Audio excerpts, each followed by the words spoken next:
नमस्कार. आज आपण मांडोगण फराटा येथील पतसंस्थांबाबत बोलणार आहोत. गुंतवणूकदारांच्या हक्कासाठी बोलणार आहोत.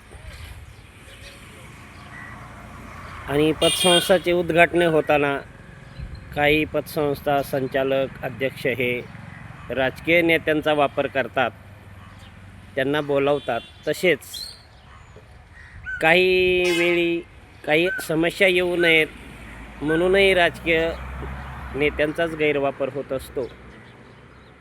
आणि कोणताही राजकीय नेता असो, कितीही मोठा असो छोटा असो, तो पतसंस्थांबाबत स्तुती करत असताना मात्र गुंतवणूकदारांच्या बाबत व त्यांच्या ठेवीबाबत कोणतीही खात्री देऊ शकत नाही, देतानाच आढळत नाही. कारण गुंतवणूकदारांच्या हित पाहणारे हे खूप कमी आहेत. बऱ्याच राजकीय नेत्यांच्या नावाने असणाऱ्या आज पतसंस्था बँका ह्या बंद पडलेल्या आहेत. त्यामुळे गुंतवणूकदारांनी अशा राजकीय नेत्यांचं ऐकायचं की नाही ऐकायचं हा ज्याचा त्याचा प्रश्न आहे. शेवटी ठेव ही तुमची आहे त्या पतसंस्थेत.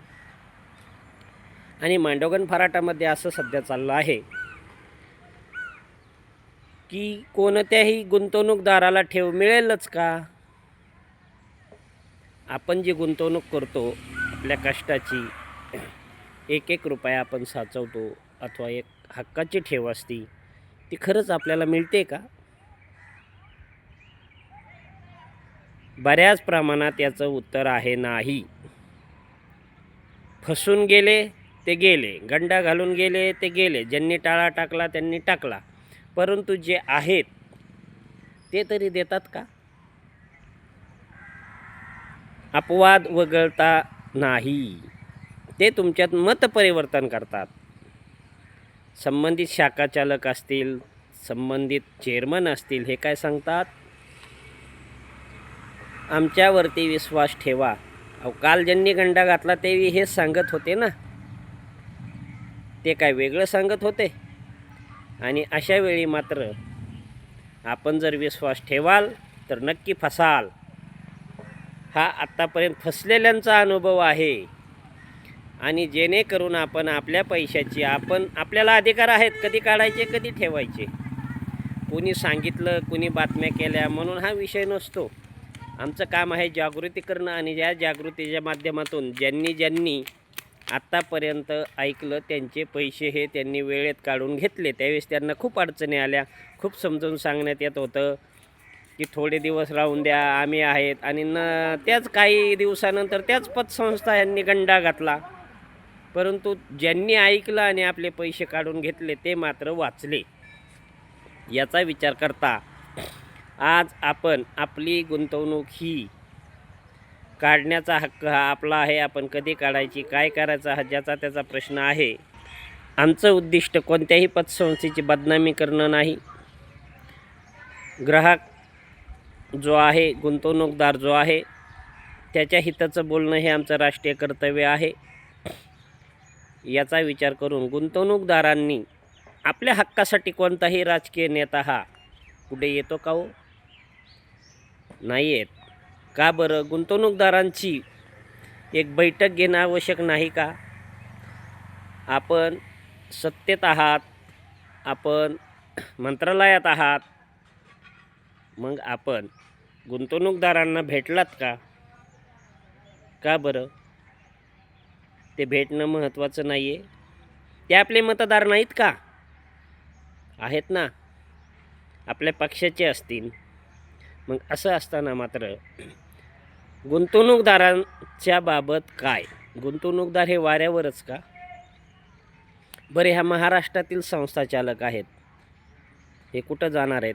परंतु यांनी काही यांच्या प्रॉपर्ट्या दुसऱ्यांच्या नावाने केलेल्या हे असू शकतात. बरं, महसूल खातं आपलंच आहे, मग आपण ते करू शकता पुन्हा सर्व वसूल. परंतु असं कोणत्याही राजकीय नेत्यांच्या पतसंस्था अथवा इतरांच्या पतसंस्थेला हजर राहणारे हे करत नाहीत. याचं एकमेव कारण काय असेल ते त्यांनाच माहिती. परंतु खरंच गुंतवणूकदार हे वाऱ्यावरच, हा प्रश्न मात्र सतत समाजामध्ये भेडसावत असतो. आणि यामुळे मात्र असं सांगावं असं वाटतं की आपली गुंतवणूक आपण करत असताना खूप विचार करावा. आणि ज्यांची गुंतवणूक आहे त्यांचे पैसेही मिळेनात. मांडवगण फराटामध्ये अशी सध्या अवस्था झालेली आहे. त्यांना सांगण्यात येतं, परिवर्तन करण्यात येतं, थोडं थांबा, आम्ही काय पळून जाणार नाहीत, दुसरे गेले.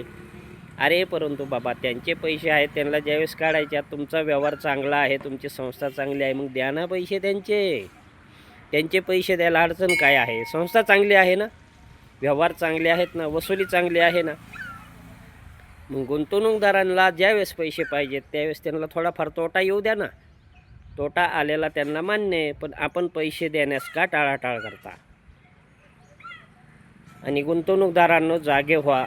एकच सांगावं असं वाटतं, जी संस्था आपले हक्काचे पैसे आपल्याला देण्यास टाळाटाळ करत असेल ना, तर असं समजावयास काय हरकत आहे का आपण, की ती संस्था ही आज तोट्यात असेल किंवा असूही शकते. त्यामुळे आपले हक्काचे पैसे आपल्याला देण्यास टाळाटाळ होत आहे.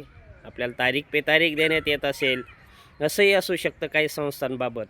याचा विचार करा आणि आपली गुंतवणूक आपण काढायची की ठेवायची हा तुमचा प्रश्न आहे.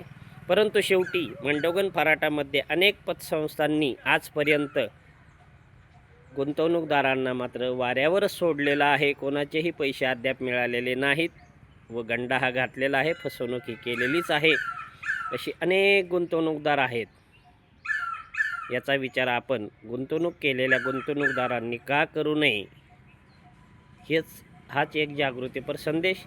कोणताही राजकीय नेता कोणत्याही संस्थेची प्रशंसा करून गेला अथवा संस्थेचं उद्घाटन केलं तर ती संस्था तोट्यात जाण्याला ते कारणीभूत नसतात.